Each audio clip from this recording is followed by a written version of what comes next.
Good afternoon विद्यार्थियों।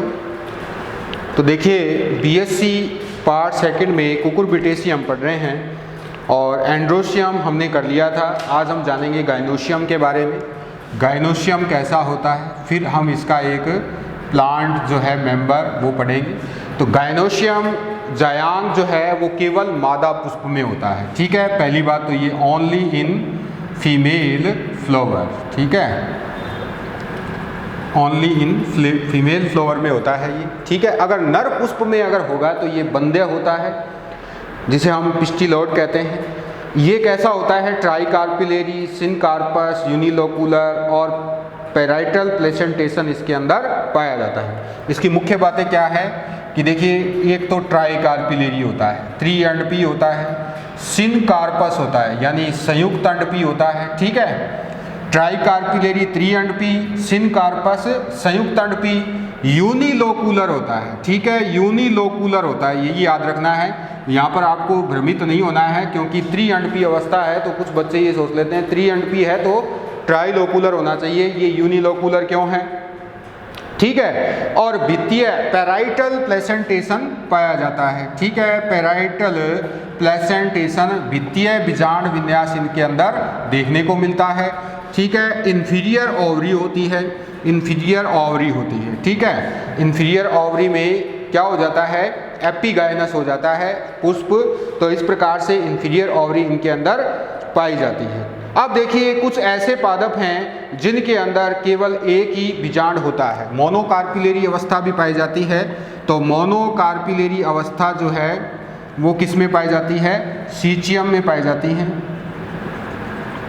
ठीक है, सीचियम जैसे पादप में मोनोकार्पिलेरी अवस्था होती है। इसी तरह से बीजांड आसन द्विशाखित होते हैं और अंदर की ओर काफ़ी धंसे हुए होते हैं। अब देखिए, यहाँ पर मुख्य बात क्या है, होता तो यूनिलोकुलर है परंतु दिखाई कैसा देता है, ट्राइलोकुलर दिखाई देता है। मुख्य लक्षण क्या है, यूनिलोकुलर। दिखाई कैसा देगा, ट्राइलोकुलर। क्यों दिखाई देता है, क्योंकि जो बीजांड आसन है यानी जो प्लेसेंटा है वो द्विशाखित होकर के अंदर की ओर काफ़ी धंस जाती है और कोष्ठक में उसके केंद्र से मिल जाती है, इसीलिए ये द्विशाखित दिखाई देता है। ठीक है, यानी ये कैसा दिखाई देता है, त्रिकोष्ठ की दिखाई देता है। क्लियर।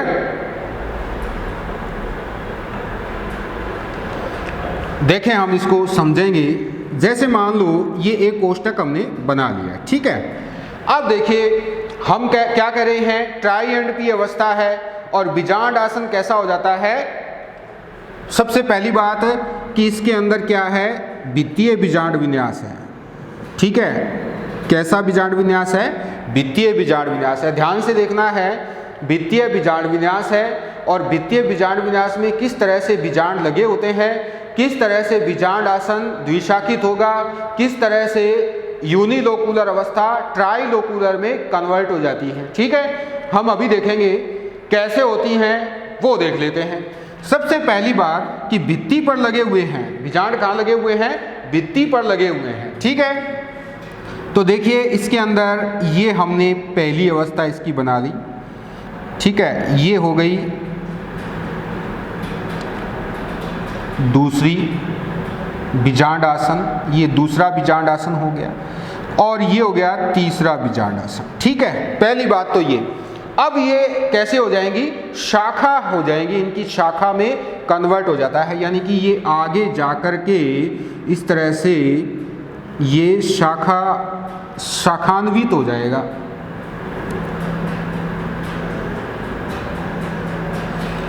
ठीक है, इस तरह से ये क्या हो जाएगा, शाखान्वित हो जाएगा। अब शाखान्वित जब होगा तब क्या होगा, जैसे एक बीजांड तो ये हो गया। ठीक है, और दूसरा बीजांड ये हो गया, यानी अरे ये जैसे दूसरा बीजांड हो गया। इसी तरह से एक तो ये हो गया बीजांड और दूसरा क्या हो गया, ये वाला हो गया।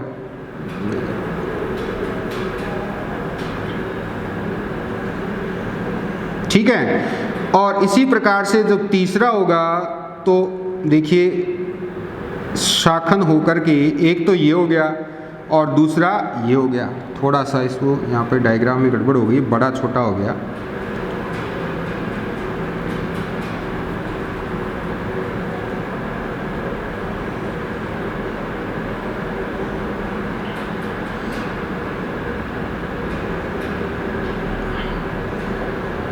ठीक है, इस तरह से।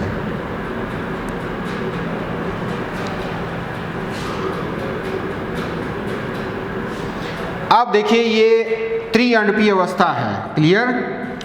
अब ये 3 कोष्ठ की दिखाई क्यों देती है, मेन मुद्दा ये है, ठीक है। तो देखिए त्रिकोष्ठ की ये इसलिए दिखाई देती है क्योंकि इसका जो बीजांड आसन है वो इस तरह से कैसा हो चुका है, द्विशाखित हो चुका है। कैसा हो चुका है, द्विशाखित हो चुका है। ये द्विशाखन हो गया इसमें।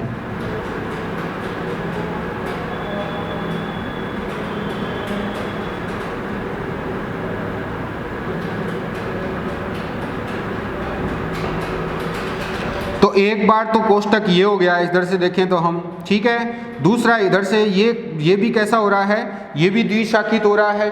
तो द्विशाखित होने की वजह से ये भी कैसा हो जाता है। अगर हम इसको इस तरह से बनाएं तो भी ठीक रहेगा।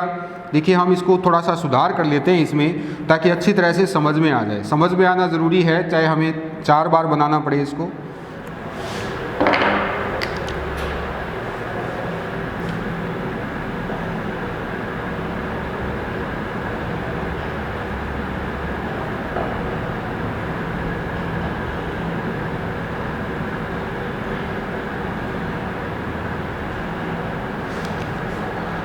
ठीक है, इस तरह से। तो 3 भाग इसके अंदर आपको दिखाई दे रहे होंगे। अब देखिए जो प्लेसेंटा है वो डिवाइड हो चुकी है कितने भागों में, 2 भागों में। शाखान्वित तो हो चुकी है ये, क्लियर। अब शाखान्वित है तो इसके अंदर किस तरह से बीजांड लगे रहते हैं वो और देख लेते हैं।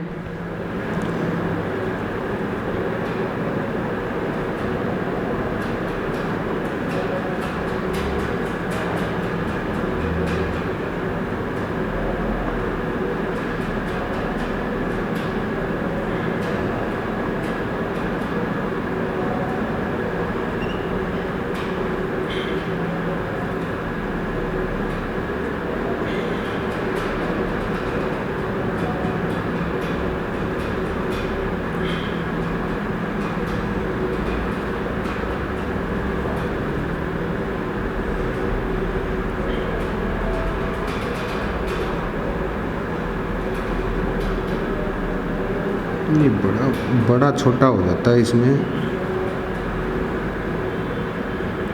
छोटा ही बना देते हैं।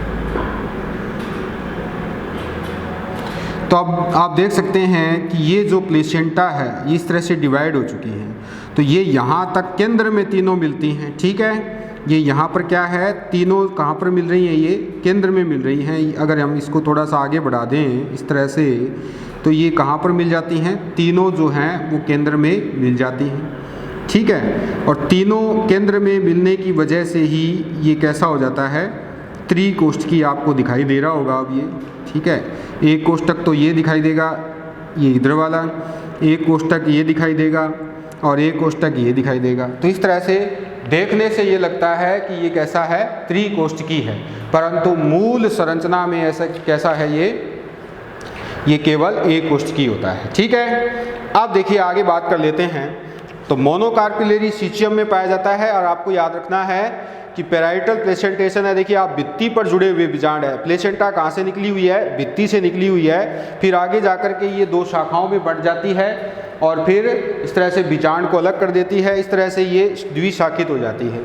तो एक कोष्ठ की मूल अवस्था क्या है, एक कोष्ठ की है, परंतु बीजांड आसन के द्विशाखित होने की वजह से और उनके केंद्र में मिलने की वजह से कोष्ठक कितने दिखाई देते हैं, 3 दिखाई देते हैं। स्टाइल 1 होती है, स्टाइल 1 होती है और स्टिग्मा 3 होती हैं, और वो भी कैसी होती हैं, बाइलॉब्ड होती हैं, ठीक है। 3 स्टिग्मा होती हैं और वो भी कैसी हैं, बाइलॉब्ड स्टिग्मा होती हैं, यानी कि द्विशाखित होती हैं।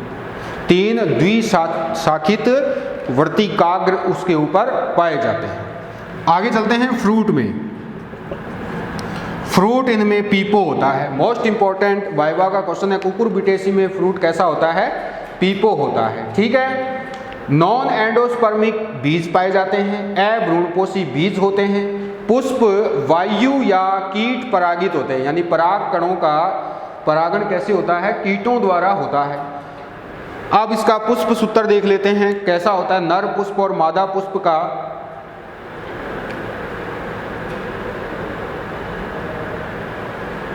सबसे पहले नर मेल फ्लावर कैसा होता है? या तो ब्रैकेट होती हैं या फिर ब्रैकेट नहीं होती हैं। ठीक है। त्रिज्या सम्मित होता है कि एक व्यास सम्मित, ये त्रिज्या सम्मित होते हैं। कैसे होते हैं? त्रिज्या सम्मित होते हैं। ठीक है। एक लिंगी है इसलिए मादा नर पुष्प है तो नर पुष्प का साइन। 5 ही क्या होते हैं? कैलिक्स के भाग होते हैं जुड़े हुए। 5 ही कोरोला के भाग होते हैं जुड़े हुए। एंड्रोशियम में 2+2+1 अवस्था पाई जाती है। ठीक है। इस तरह से 2+2+1 अवस्था इनके अंदर हम लिखते हैं। और गायनोशियम होगा कि नहीं होगा? नहीं होता है क्योंकि 0 है, गायनोशियम यहाँ पर नहीं है। अगर मेल फ्लावर की बात की जाए तो इसमें देखिए वही बात है, BR और EBR त्रिज्या सम्मित होता है। मादा पुष्प है, कैलिक्स में 5 भाग जुड़े हुए, कोरोला में 5 भाग जुड़े हुए, एंड्रोशियम 0, गायनोशियम 3 and P जुड़ी हुई और इंफीरियर ओवरी। तो इस तरह से इनका पुष्प सूत्र होता है। ठीक है। आगे चलते हैं हम एक पुष्प लेकर के, इसका कॉक्सीनिया कॉर्डिफोलिया जिसे हम टिंडोरी कहते हैं।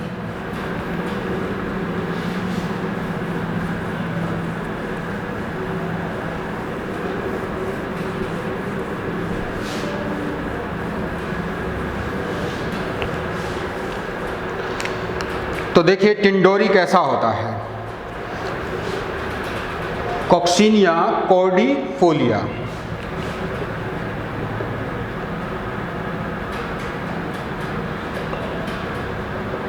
कॉर्डिफोलिया क्यों कहते हैं इसको? क्योंकि पत्तियां कैसी होती हैं? कॉर्डिएट होती हैं। ठीक है। इसलिए इनको कॉर्डिफोलिया कहा जाता है।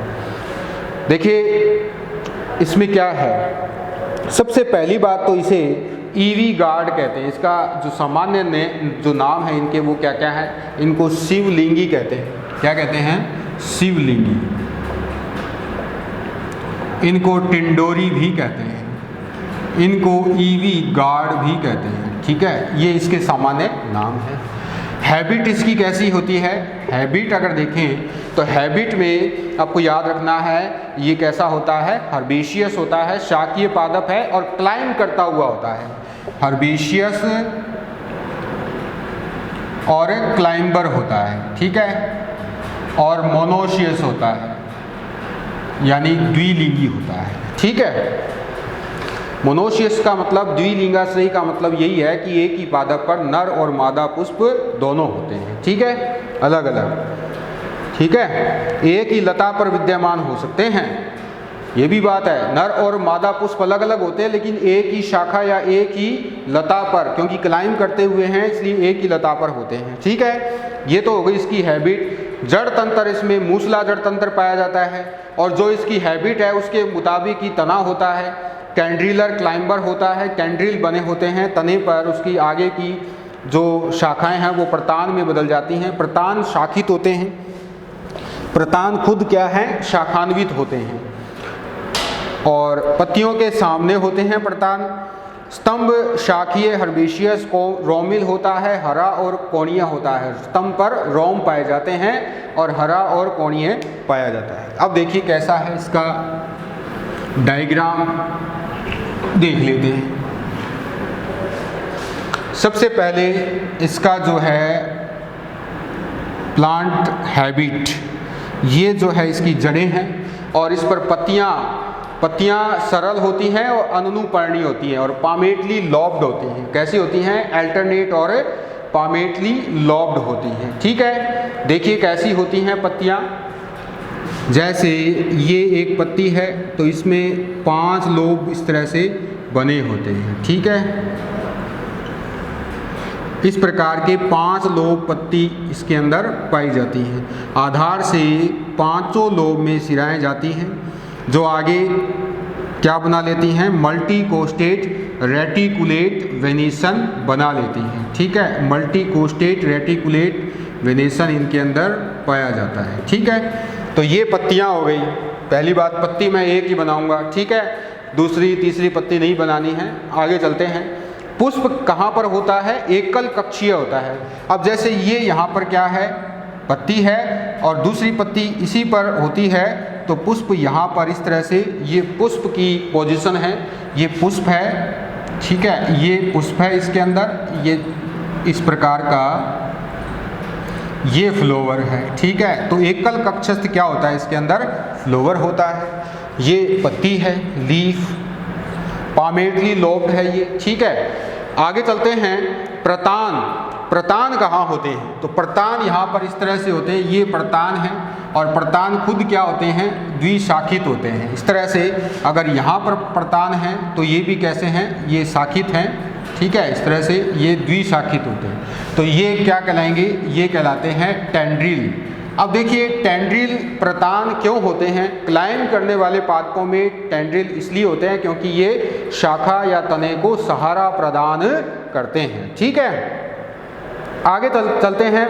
नर पुष्प में, नर पुष्प असहपत्री होता है, सैवरंत होता है, इनकम्प्लीट होता है क्योंकि गायनोशियम होता नहीं है, अस्टेमिनेट यानी पुंकेसरी होता है, एक त्रिज्या सम्मित होता है, पंचतई होता है और चक्रिक होता है, ठीक है।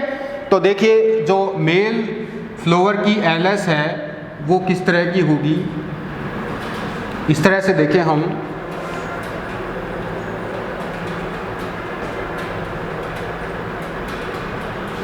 दोबारा बनाना पड़ेगा क्योंकि इसके अंदर इंफीरियर स्ट्रक्चर है। तो देखिए इस प्रकार से ये ओवरी है और इस ओवरी पर यहाँ पर ये मेल फ्लोवर है, ये या मेल क्या स्टेमन है, ठीक है, ये स्टेमन की पोजीशन है और ये यहाँ पर रुको रुको रुको यहाँ पर, ठीक है, ये क्या है, कैलिक्स है और ये कोरोला है, इस प्रकार से, ठीक है। तो ओवरी कहाँ है, नीचे होती हैं, ओवरी कहाँ है, नीचे, ठीक है। इसके अंदर क्या नहीं होते, इसके अंदर ब्रैकेट होते नहीं हैं। तो ये मेल फ्लोवर है, मेल फ्लोवर एलएस में, ठीक है। तो इसमें देखेंगे ये पेडिसेल है, ये ओवरी है, ये सेपल है, ये पेटल है, ये स्टेमन है, ठीक है। अब बच गई इसकी स्टिग्मा और स्टाइल। तो इस तरह से देखिए ऊपर जो स्टिग्मा है वो 3 होती हैं और बाइलोब्ड होती है। इस तरह से एक तो ये हो गई, दूसरी ये हो गई और तीसरी ये हो गई, ठीक है। इस तरह से ये इस प्रकार की पोजीशन इनके अंदर देखने को मिलती है। लेकिन देखिए मैं आपको बता दूं, थोड़ा सा इसमें हम सुधार करेंगे। जैसा कि मैंने बताया गायनोशियम होती नहीं है तो ये भाग इसमें नहीं पाए जाते हैं, ठीक है, केवल इतने ही पाए जाते हैं। अगर हम फीमेल का बनाएंगे तो फीमेल का कैसे बनाएंगे, इसी तरह से बना देंगे जैसे ये इसकी ओवरी,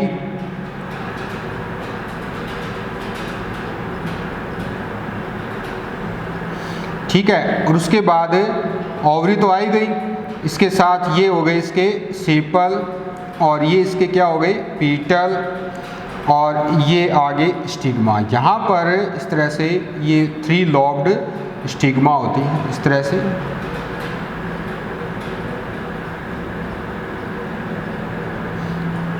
ये है।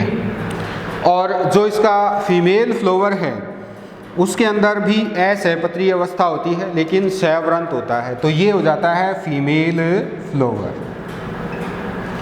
ये सेपल, ये पेटल, ठीक है, स्टेमन इनके अंदर है नहीं, ये स्टाइल और ये स्टिग्मा 3 होती हैं और बाइलोब्ड होती हैं। तीनों ही कैसी होती हैं, बाइलोब्ड होती हैं। नीचे क्या है, ये ओवरी है। ठीक है, इस तरह से। तो मेल एंड फीमेल दोनों बना दिए मैंने। अब देख लेते हैं इसके अंदर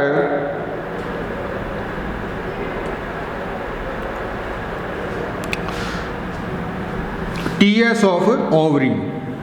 तो टीएस ऑफ ओवरी मैंने आपको पहले बना के बता चुका हूं मैं। तो इस तरह से भित्ति के ऊपर बीजांड लगे होते हैं, ये भित्ति है, ठीक है, भित्ति के ऊपर इस तरह से।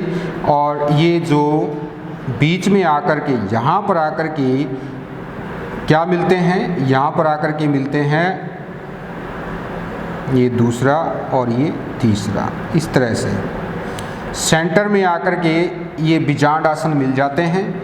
और इसके इधर एक ये बीजांड होता है, ये दूसरा,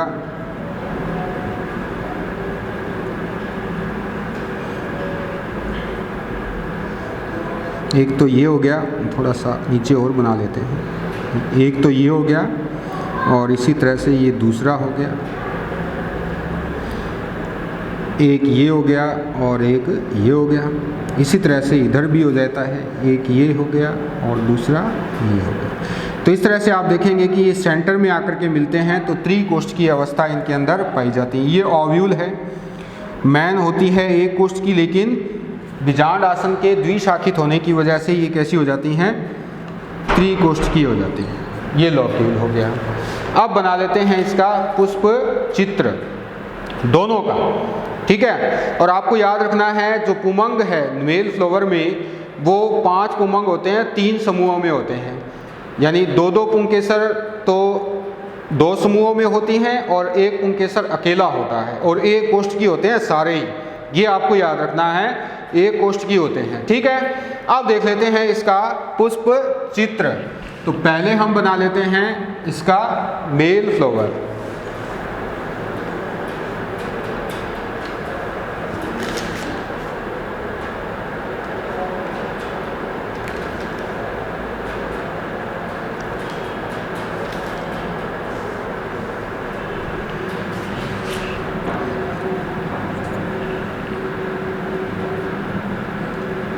तो ये एक, ये दूसरा,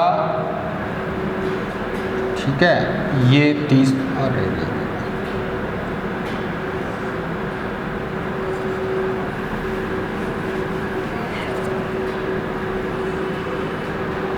ठीक है, ये तो पहला हो गया।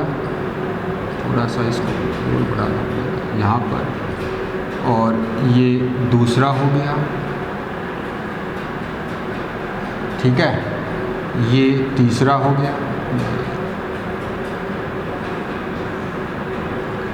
और ये इस तरह से। तो ये एक, ये सभी जुड़े हुए होते हैं सेपल के भाग, इसी तरह से इनको जोड़ देते हैं, ये हुए जुड़े हुए।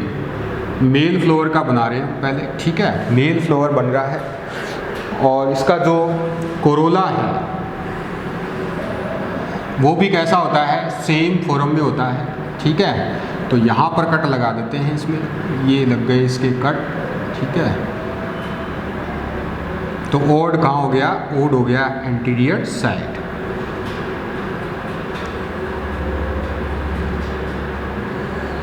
ये हो गए, ये भी जुड़े हुए हैं, ठीक है, इस तरह से ये भी जुड़े हुए हैं। ये किसका बन रहा है, ये मेल फ्लावर का बन रहा है, ठीक है, ये याद रखना है आपको, मेल फ्लावर का। अब इसके अंदर गाइनोशियम है नहीं, क्लियर। तो केवल क्या है, स्टेमन है, और स्टेमन कितने हैं, 5 होते हैं। एक, ये दूसरा, ये तीसरा, ये चौथा और ये 5वां। ये 5 हो गए इसके स्टेमन। आपकी किताब में इनके पुष्प चित्र नहीं बने हुए हैं, लेकिन मैंने बना दिए हैं। इस तरह से आपको याद रखना है। और एक ये चीज़ याद रखनी है कि ये बहिर्मुखी होते हैं। कैसे होते हैं ये, बाहर की ओर इनकी स्फुटन सतह होती है, इस तरह से बाहर की ओर स्फुटन सतह वाले होते हैं, ठीक है। ये बाहर की ओर स्फुटन सतह, क्लियर। तो ये तो हो गया मेल फ्लावर। और अगर फीमेल की बात करें तो इस तरह से ही सेम फॉर्म जो है वो किसकी हो जाएगी, फीमेल की हो जाएगी, ठीक है। 5 ही पुंकेसर, सॉरी 5 ही कैलिक्स, 5 ही कोरोला। तो ये तो हो गया मेल फ्लावर। और अगर फीमेल की बात की जाए तो ओड तो ये हो गया, ठीक है, 2, तो 1, 2, 3, 4 और ये 5। तो 5 हो गए। और ये भी क्या है, जुड़े हुए हैं, ये भी सब जुड़े हुए हैं, ठीक है, ये सब जुड़े हुए हैं, ठीक है। इस तरह से कोरोला की पोजीशन भी देख लेते हैं। ये कोरोला हो गया, 1, 2, 3, 4 और ये 5, ये हो गया कोरोला।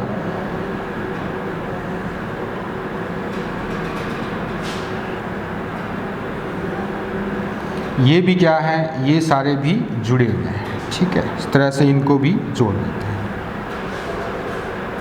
और अब बना लेते हैं इसकी ओवरी। ये हो गई इसकी ओवरी, क्योंकि स्टेमन तो होते नहीं हैं, इसलिए ये ओवरी, ये मात्र अक्ष है इसका। तो जो प्लेसेंटा है वो क्या हो चुकी हैं, इस तरह से शाखान्वित हो जाती हैं। यानी कि मैं आपको बना करके नहीं बताऊंगा, टाइम की थोड़ी बचत कमी है इसलिए, ठीक है। इस तरह से ये वाली जो है सेम यही फॉर्म है, ठीक है, क्लियर। इस प्रकार का जो है अंदर बनेगा। तो ये हो जाता है फीमेल फ्लावर, क्लियर। अब इसका पुष्प सूत्र क्या होगा, BR है नहीं तो EBR, त्रिज्या सम्मित है, ठीक है, एक लिंगी है क्योंकि नर है। कैलिक्स में 5 भाग जुड़े हुए, कोरोला में 5 भाग जुड़े हुए, एंड्रोसियम में 2+2+1 और गायनोसियम 0। ये तो हो जाता है किसका, मेल। और फीमेल का क्या होगा, फीमेल का यहाँ लिख देता हूँ, BR, त्रिज्या सम्मित फीमेल फ्लावर, कैलिक्स में 5, कोरोला में 5, एंड्रोसियम में 0, गायनोसियम में त्रिअंडपीय अवस्था और सुपीरियर ओवरी। ये हो जाता है इसका, ठीक है। तो इस तरह से कॉक्सिनिया कॉर्डिफोलिया हमने देख लिया है। तो 2 मिनट में मैं आपको बता देता हूँ। देखिए हर्बेशियस पादप है, पादप में पत्तियां कैसी होती हैं, मल्टीकोस्टेट रेटिकुलेट होती हैं। प्रतान पाए जाते हैं जो कि द्विशाखित होते हैं।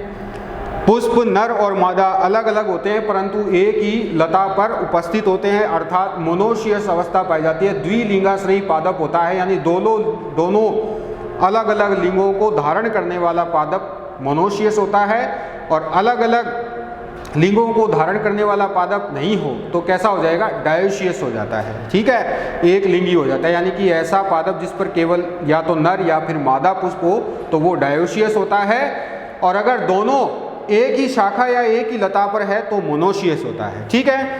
तो ये नर पुष्प है, ये मादा पुष्प है। इसमें हमने गायनोशियम नहीं बनाई है, नीचे केवल ओवरी, ये गलत बना दी हमने, गोवरी इसमें भी नहीं बनती है, ठीक है, क्योंकि यहाँ पर फीमेल फ्लावर है ही नहीं ना, इसलिए सॉरी इसके लिए।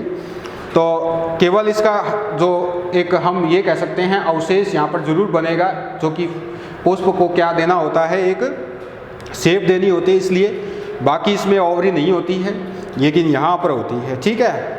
ये हमने थोड़ी सी गलती कर दी, हमने सुधार भी ली है। और ये मेल फ्लावर है और ये फीमेल फ्लावर है, दोनों के पुष्प चित्र आपके सामने हैं, सूत्र भी सामने हैं। तो आज के लिए बस इतना ही, बाकी का हम कल करेंगे। Thank you.